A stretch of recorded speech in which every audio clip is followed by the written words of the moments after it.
నమస్కారం top Telugu news కి స్వాగతం. హెడ్లైన్ చూద్దాం. తీవ్ర ఎండలతో ఏపీటీఎస్ లో పలు జిల్లాలకు red alert. Telangana Congress manifesto విడుదల. నేడు 3 పార్లమెంట్ నియోజకవర్గాల్లో జగన్ ప్రచారం. ఏపీలో 2 రోజుల్లో 63.31 లక్షల మందికి పెన్షన్లు పంపిణీ. ఎండ వేడితో అనేక ప్రాంతాలు ఉడికిపోతున్నాయి. తెలుగు రాష్ట్రాల్లోని పలు ప్రాంతాల్లో రికార్డు స్థాయిలో ఉష్ణోగ్రతలు నమోదవుతున్నాయి. ఎండలతో ప్రజలు ఠారెత్తిపోతున్నారు. ఈ సమయంలో వాతావరణ శాఖ తాజా హెచ్చరికలు జారీ చేసింది. మరో 5 రోజుల పాటు భారీ స్థాయిలో ఉష్ణోగ్రతలు నమోదవుతాయని హెచ్చరించింది. 45 డిగ్రీలు దాటి నమోదయ్యే అవకాశం ఉందని అప్రమత్తం చేసింది. దీంతో జాగ్రత్తగా ఉండాలని నిపుణులు సూచిస్తున్నారు. రాష్ట్ర వ్యాప్తంగా ఎండలు మండిపోతున్నాయి. అలాగే 41 మండలాల్లో తీవ్రంగా, 116 మండలాల్లో మోస్తరు వడగాల్పులు వీచాయి.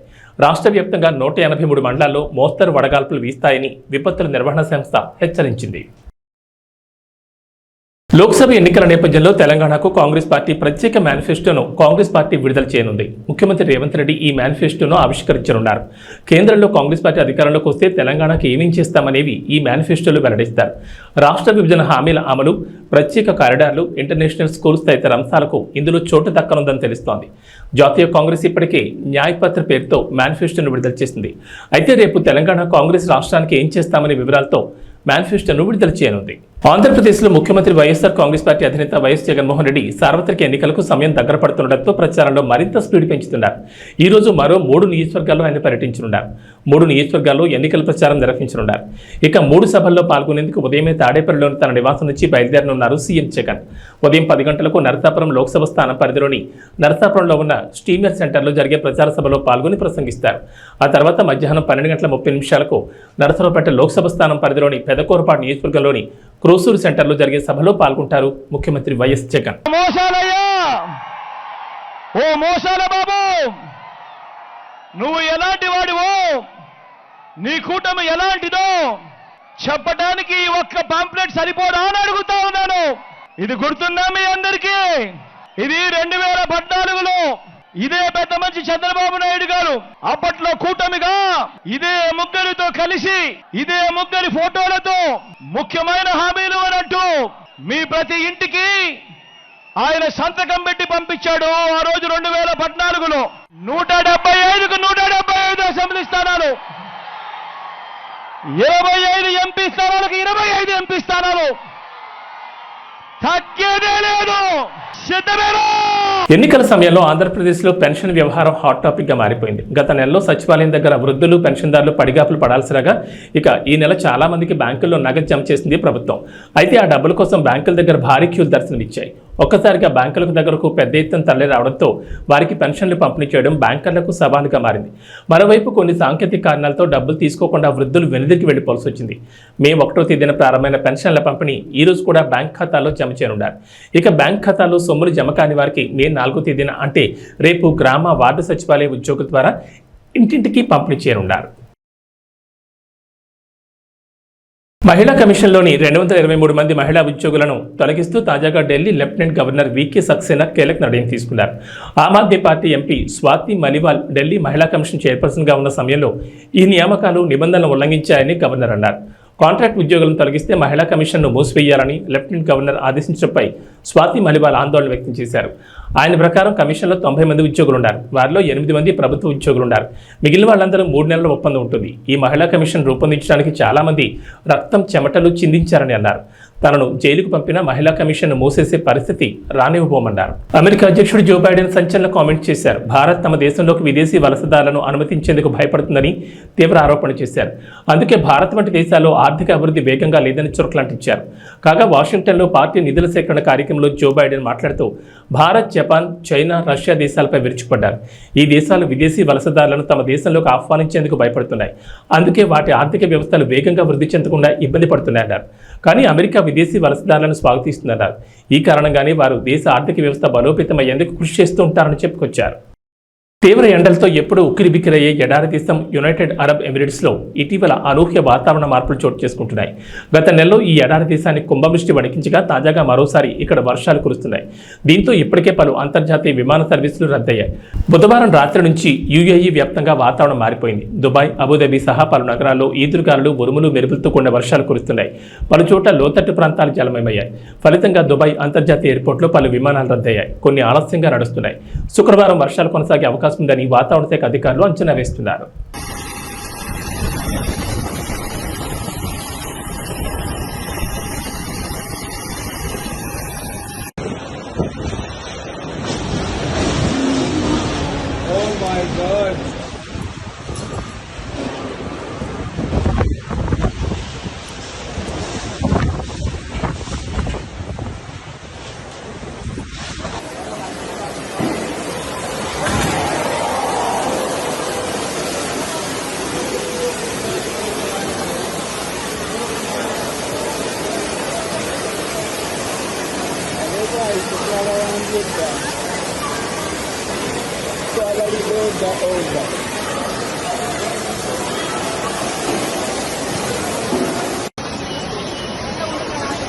IPL 2024 సీజన్ అద్భుతంగా కొనసాగుతోంది. దాదాపు సగానికి పైగా మ్యాచ్లు అయిపోయాయి. ఇప్పుడు ప్లే ఆఫ్స్ ఆసక్తికరంగా మారుతున్నాయి.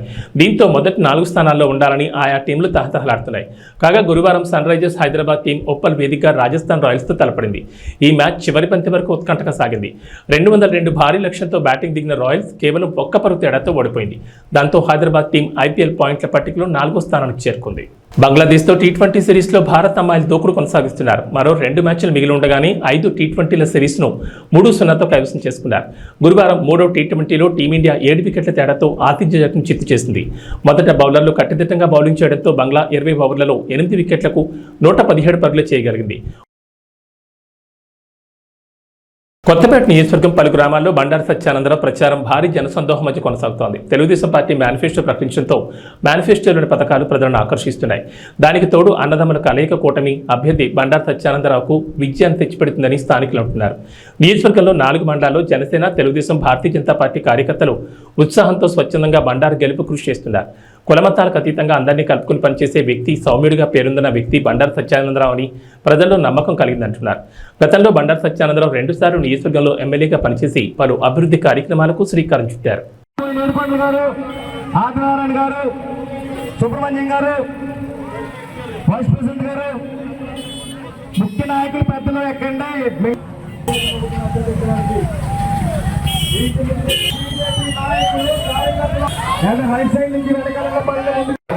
రోడ్లు కానీ, ఇళ్ల స్థలాలు కానీ, ఇల్లు కానీ, ట్రైన్లు కానీ, ఇటువంటి అన్ని కామెంట్స్ ఏవైతే మీరు దృష్టిలో పెట్టడం జరిగిందో ప్రాంతాలు ఒకటి అడుగుతూ ఉన్నారు. ఇవన్నీ తప్పనిసరిగా పూర్తి చేద్దామని మీకు తెలియజేసుకుంటూ, ఇదే విధమైన అభిమానంతో రేపు మే 13 జరిగే ఎన్నికలు నాకు ఒక ఓటు, బాలయ్య గారి అబ్బాయి హరీష్ మాధవ్ గారు ఎంపీ అభ్యర్థి ఆయనకు ఒక ఓటు, 2 ఓట్లు కూడా సైకిల్ ఓటర్స్ గెలిపించాలని కోరుకుంటూ అందరికీ మరొకసారి నా కృతజ్ఞతలు తెలియజేసుకుంటాం. ఉండి నియోజకవర్గం ఇండిపెండెంట్ ఎమ్మెల్యే అభ్యర్థి కలవపూడి శివ ఎన్నికల ప్రచారం నిర్వహించారు. ఈ సందర్భంగా ఆకివీడు మండలం చినకాపురం అప్పారావుపేట ప్రచారంలో భాగంగా ఉండి నియోజకవర్గం అభివృద్ధి తన ఎజెండాగా ముందుకు వస్తున్నామని అన్నారు. ఈ కార్యక్రమంలో నాయకులు పాల్గొన్నారు.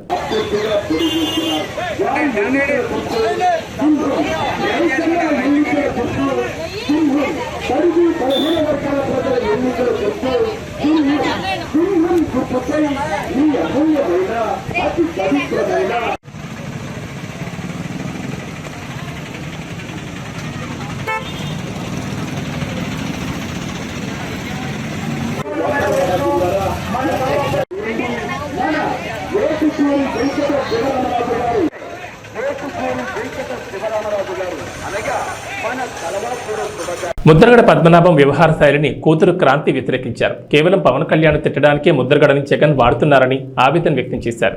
పిఠాపురంలో పవన్ కళ్యాణ్ గెలుపు కోసం తన వంతు కృషి చేస్తానని తెలిపారు. అందరికీ నమస్కారం. నేను క్రాంతి బార్లపూడి, ముద్రగడ పద్మనాభం గారి అమ్మాయిని. పిఠాపురంలో పవన్ కళ్యాణ్ గారిని ఓడించడానికి వైసీపీ నాయకులు ఎన్ని చేయాలో అని చేస్తున్నారు.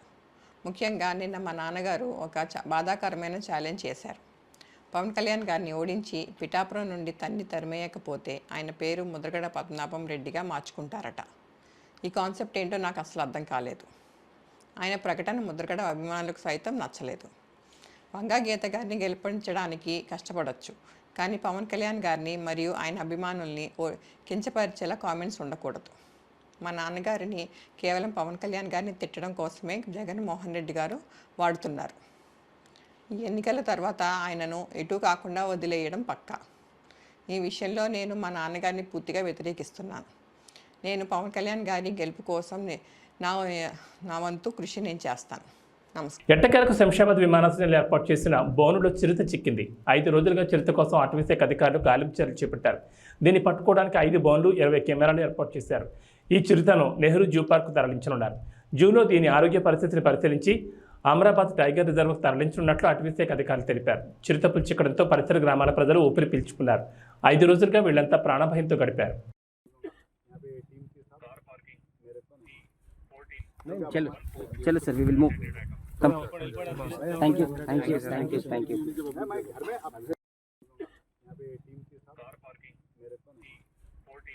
चलो चलो sir we will move come thank you thank you thank you thank you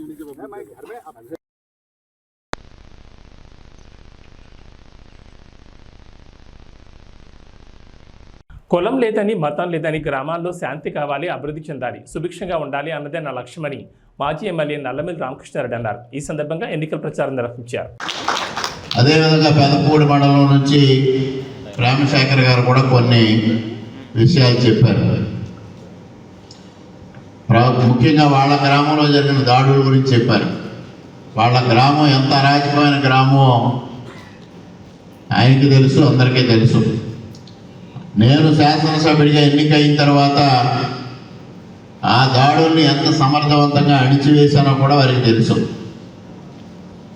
ఇక్కడ కులం లేదు, మతం లేదు. గ్రామంలో శాంతి కావాలి, గ్రామం అభివృద్ధి చెందాలి, గ్రామం సుభిక్షంగా ఉండాలి. అదే నా ఏకైక లక్ష్యం అని కూడా ఈ సందర్భంగా మీ అందరికీ తెలియజేస్తా ఉన్నాను. అదేవిధంగా తప్పుడు అభిప్రాయాలు వస్త్రా ఉన్నాయి అనేది వారు చెప్పారు. అది ఖచ్చితంగా 100% జరుగుతూ ఉన్న వ్యవహారం. అదే కొన్ని విషయాల్లో అపోహలు సృష్టించి తద్వారా వ్యక్తులను విడదీయాలని, వ్యవస్థలను విడదీయాలని, కులాల మధ్య మతాల మధ్య విభేదాలు రెచ్చగొట్టాలని కొంతమంది ప్రయత్నం చేస్తూ ఉంటారు. దాన్ని మీరెవ్వరూ పట్టించుకోవద్దు అనేది కూడా ఈ సందర్భంగా మా గత చరిత్ర చూశారు. మా తండ్రి గారు ఏ విధంగా పనిచేశారో, నేను ఏ విధంగా పనిచేశానో మీ అందరికీ తెలుసు. అదేవిధంగా తెలుగుదేశం పార్టీ, భారతీయ జనతా పార్టీ పొత్తు ఉన్నప్పటికీ కూడా రాష్ట్రంలో ఏ విధంగా నందమూరి తారక రామారావు గారి పరిపాలన చేశారో, చంద్రబాబు నాయుడు గారి పరిపాలన చేశారో కూడా మీకు చరిత్ర ఉంది. ఆ చరిత్ర ఆధారంగా మాత్రమే నేను ఇవాళ మీ ముందుకు వచ్చి ఇవి అభిప్రాయాలు వ్యక్తం చేయడం జరుగుతూ ఉంది. అదేవిధంగా మండల కేంద్రాల్లో క్రిస్టియన్స్కి కమ్యూనిటీ హాల్స్ కావాలనేది వారు కోరారు. అది బెక్కవోలుకు సంబంధించి ఆ రోజు ప్రయత్నం చేశాం.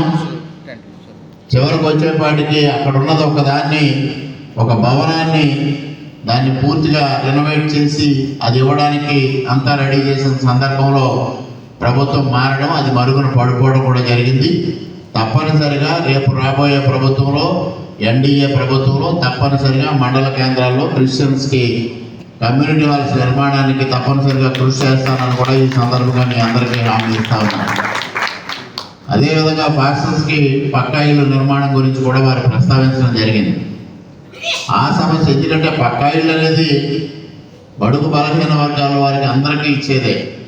దాంట్లో తప్పనిసరిగా పాస్టర్స్ని కన్సిడరేషన్ తీసుకుని మరి ఏదైతే ఇవాళ ఇక్కడ ఒక సంఘంగా పెద్దలందరూ వేదిక మీద ఉన్నారు, వీళ్ళందరి సలహా సూచనల మేరకు ఎవరెవరు అర్హులు ఉన్నారో అందరికీ పక్కా ఇళ్ళు కేటాయించడానికి నాకు ఎటువంటి అభ్యంతరం లేదు. దానికి తప్పనిసరిగా కృషి చేస్తానని కూడా ఈ సందర్భంగా తెలియజేస్తా ఉన్నాను. ఇంకొక ప్రధానమైన అంశం వారు లేవనెత్తింది కోఆప్షన్ పదవులు. కోఆప్షన్ పదవులు ఏవైతే ఉన్నాయో అవి అసలైన మైనారిటీలకు కాకుండా తప్పుడు సర్టిఫికెట్లు తెచ్చుకున్న వాళ్ళకి ఆ పదవులు వస్తూ ఉన్నాయి. ఆ విధంగా కాకుండా అరువులకు మాత్రమే కేటాయించాలనేది అది చాలా సమంజసమైన డిమాండ్. అది తప్పనిసరిగా అది ఆ విధంగానే ముందుకు వెళతామని కూడా ఈ సందర్భంగా మీ అందరికీ స్పష్టంగా నేను హామీ ఇస్తా ఉన్నాను. ఇక అబ్రహం గారు కూడా కమ్యూనిటీ హాల్స్ గురించే చెప్పారు, అది తప్పనిసరిగా చేస్తాం. అదేవిధంగా రంగంపేట మండలం నుంచి ఏలియా గారు మరి వాళ్ళు కొన్ని ఆయనకున్న ప్రత్యేకమైన పరిస్థితులు, ఆయనకున్న ఆర్థిక ఇబ్బందులు చెప్పారు. మరి వాళ్ళ తండ్రి గారు దావీద్ గారి దగ్గర నుంచి తెలుగుదేశం పార్టీతో సుదీర్ఘమైన అనుబంధం ఉన్న కుటుంబం అది. అదేవిధంగా వారికి మరి పెదరాయవరంలో చర్చికి నేను నిధులు మంజూరు చేయడం కూడా జరిగింది. అదేవిధంగా వారి జీతాల గురించి ప్రస్తావించారు. ఇది తప్పనిసరిగా తెలుగుదేశం పార్టీ ఒక నిర్ణయం తీసుకుంది. ప్రతి నెల 5,000 రూపాయలు జీతాలు ఇవ్వాలనేది నిర్ణయం తీసుకుంది. వారు చెప్పారు దాన్ని మేనిఫెస్టోలో పెట్టలేదని. ఇది వచ్చిందంతా డీటెయిల్డ్ మేనిఫెస్టో కాదు, ప్రధానమైన అంశాలు మాత్రమే తెలియజెప్పడం జరిగింది. దాంట్లో కూడా సూపర్ 6లో కూడా పాస్టర్ని గుర్తించడం, వారికి తగిన జీతాలు ఏర్పాటు చేయడం అనేది కూడా సూపర్ 6లో ఆ కార్యక్రమం కూడా ప్రకటించారు. అదేవిధంగా పెన్షన్లకు సంబంధించి బీసీలకి 50 సంవత్సరాలు అన్నారు, అది దళితులకు కూడా వర్తిస్తుంది అనేది ఈ సందర్భంగా మీ అందరికీ సవినయంగా తెలియజేసుకుంటూ ఉన్నా. ఇక ఎవరైతే ఇక్కడ రెచ్చగొడుతున్న వ్యక్తులు ఉన్నారో, రామకృష్ణారెడ్డి బీజేపీకి వెళ్ళాడు, అందువల్ల ఇబ్బందులు వస్తాయేమో అని మాట్లాడే వ్యక్తులు చరిత్ర ఒక్కసారి చూడండి, నా చరిత్ర చూడండి, మీ అందరికీ తెలిసిందే. ఇది పారదర్శకంగా ఉన్నదే ఇదంతా. ఇక్కడ ఈ నియోజకవర్గంలో తూర్పుగోదావరి జిల్లాలో పోలీసులు భారీగా నగదును సీజ్ చేశారు. గోపాలపురం మండలం జగన్నాథపురం గ్రామ శివారులోని అంతర్జిల్లాల చెక్పోస్ట్ వద్ద తనిఖీలు నిర్వహించారు. ఈ క్రమంలో హైదరాబాద్ నుంచి విశాఖపట్నం వెళ్తున్న ప్రైవేట్ ట్రావెల్స్ బస్సులో తరలిస్తున్న 2.40 కోట్ల నగదును పోలీసులు గుర్తించారు. దానికి సంబంధించి ఎలాంటి ఆధారాలు లేకపోవడంతో సీజ్ చేసినట్లు దేవరపల్లి సర్కిల్ సిఐ బాలసురేష్ బాబు తెలిపారు.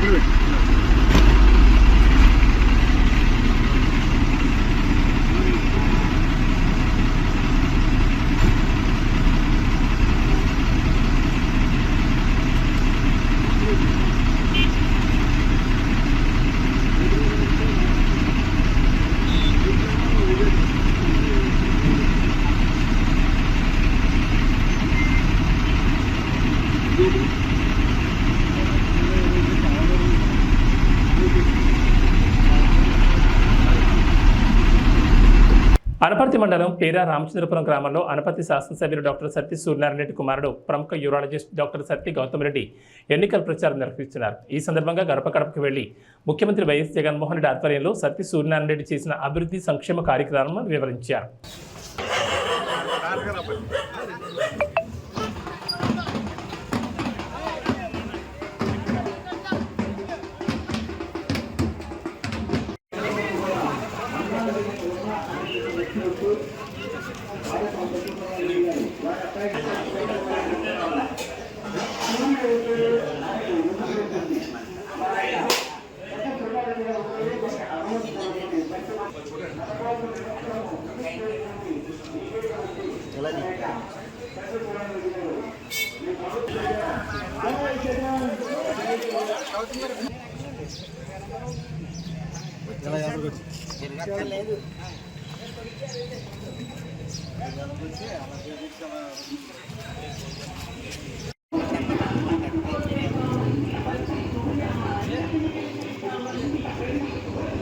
అనపర్తి మండలం దొప్పలపూడి గ్రామంలో అనపర్తి ఎమ్మెల్యే డాక్టర్ సత్తి సూర్యనారాయణ రెడ్డి మరియు సతీమణి ఆదిలక్ష్మి ఎన్నికల ప్రచారం నిర్వహించారు. ఈ సందర్భంగా గడప గడపకు వెళ్లి ముఖ్యమంత్రి వైఎస్ జగన్మోహన్ రెడ్డి చేసిన అభివృద్ధి సంక్షేమ కార్యక్రమాలను వివరించారు. మీరు కృప చూపించారు, మీకు స్తోత్రాలు. మరలా ఇప్పుడు నేను ఎలక్షన్ కొరకు నీ బిడ్డలు నిలబడి ఉంటుండగా దేవా, నీ బిడ్డల పక్షంగా మీరు ఉండండి. చక్కని నాయన నా తండ్రి పరిపాలన మీరు నాయన జరగడానికి సహాయం చేస్తారు. అలాగే ప్రభు ఈ సంవత్సరం కూడా నాయన బిడ్డలు నా తండ్రి అత్యధికమైనటువంటి మెజారిటీతో నాయన ఈ బిడ్డలు గెలవడానికి మీరు సహాయం దయచేయండి. దానికి ప్రజలందరూ కూడా ప్రోత్సాహకరంగా ఉండడానికి సహాయం దయచేయండి. నీ స్తోత్రాలు. ఒక మంచి నాయకుల్ని మేము ఎన్నుకోవడానికి ప్రభువా నైనా ప్రతి ఒక్కరికి నీ జ్ఞానమును ఆలోచన మీరు దయచేయవలసిందిగా నేను అడుగుచున్నాం.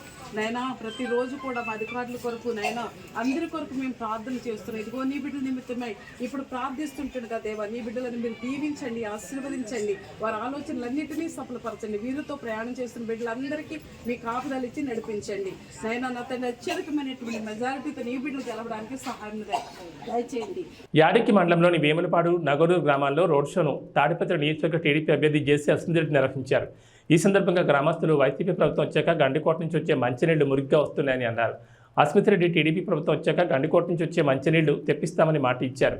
ఈ కార్యక్రమంలో టీడీపీ మాజీ MP JC Diwakar Reddy, senior నాయకులు పాల్గొన్నారు. నేను ఈరోజు ఎవరిని తిట్టను, నాకు అవసరం లేదు, ఒక్కరిని ఒక మాట అనను.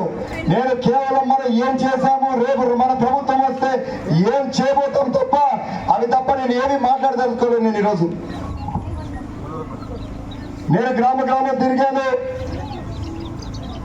దాదాపు 1994, 95 ఆ ప్రాంతంలోనే ఎప్పుడైతే పెదనాన్న గారు రోడ్స్ అండ్ బిల్డింగ్ మినిస్టర్ ఉన్నాడు, అప్పుడే మీకు ప్రతి గ్రామానికి రోడ్లు వేశారు. అవునా కాదా?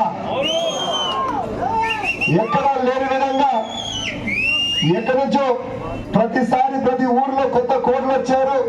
కొత్తగా వచ్చిన వాళ్ళు ఉన్నారు ఊళ్ళలో, వాళ్ళని అడగండి మీరు, మీ ఊర్లలో ఎప్పుడు మీకు రోడ్లు వచ్చాయని ఎవరైనా చెప్పాలంటే దాంట్లో 5 ఏళ్ళ 10 ఏళ్ల కిందటనే. కానీ దాదాపు మనం 30 ఏళ్ల కిందటే తార్ రోడ్లు అయితేనేమి, సిమెంట్ రోడ్లు అయితేనేమి ప్రతి గ్రామానికి కనెక్టివిటీ చేసే అవునా కాదో చెప్పండి మీరు అందరితో. అదేవిధంగా నేను ఊర్లు తిరుగుతానప్పుడు, ఇంటింటి వద్ద పోయినప్పుడు ఖచ్చితంగా అందరినీ అడిగా, ఏందమ్మా మీ ఊర్లో పెద్ద సమస్య అనేది. ఎస్పెషల్లీ ఆడవారు ఏమన్నారంటే, అన్నా మాకు తాగునీరు సమస్య చాలా ఉందని చెప్పారు. నేను అప్పుడు వాళ్ళకి ఒకటే అడిగా, ఎందుకమ్మా మీకు సమస్య? మీకు గండికోట నీళ్ళున్నాయి, అదేవిధంగా అంతకుముందు చాగళ్ళు నీళ్ళున్నాయని చెప్పి అడిగాను. వాళ్ళు ఒకటే అడిగారు నాతో, అన్నా మాకు గండికోట నీళ్ళున్నాయి కానీ గండికోట నీళ్ళలో చాలా మురికి వస్తుందని చెప్పారు. అన్నా నేను అడుగుతాను మీ అందరినీ, 5 ఏళ్ల కిందట ఎప్పుడైతే మేము ప్రాజెక్ట్ చేపట్టామో అప్పుడు కూడా మీకు మురికి నీళ్ళు వచ్చాయా? నాకు తెలిసి మీకు రాలేనప్పుడు మురికి నీళ్ళు. కేవలం మీకు ఒకటే చెప్తా, దానికి కారణం ఏంటంటే ఈ 5 ఏళ్ల సంవత్సరాల్లో ఎప్పుడైతే ఏదైతే వైకాపా ప్రభుత్వం ఉందో వారి నిర్లక్ష్యం వల్ల మెయింటెనెన్స్ లేక ఖచ్చితంగా ప్రతి దగ్గర ప్రాబ్లం వచ్చి మీకు మురికి నీళ్ళు వస్తున్నాయి. నేను ఈ సభాముఖంగా మీ అందరికీ ఏం తెలియజేస్తానంటే, రాబోయే కాలంలో ఎప్పుడైతే మీరు తెలుగుదేశం ప్రభుత్వం ఎన్నుకుంటారో ఆ రోజు నుంచి మీకు మంచి నీళ్ళు వచ్చేటట్టుగా చేస్తాను ఈ సభాముఖంగా మీ అందరికీ తెలియజేస్తున్నాను. అదేవిధంగా చాలా మంది నా దగ్గరకు వచ్చారు, అలా గండికోట నీళ్ళు మురికిగా ఉన్నాయి, మాకు గండికోట నీళ్ళు వద్దు, మాకు అంతకుముందు చాగళ్ళ పైప్ లైన్ ఉంది, ఆ నీళ్ళు ఇప్పమని చెప్పి. నేను ఒకటే చెప్తున్నా మీ అందరికీ, అన్నా నేను గండికోట నీళ్ళన్నా బాగా చేస్తాను, మీకు చాగళ్ళ నీళ్ళన్నా ఇస్తాను, ఏదో ఒకటైతే ఖచ్చితంగా నేను ఈ సభాముఖంగా మీ అందరికి చేస్తాను తెలియజేస్తున్నానన్నా.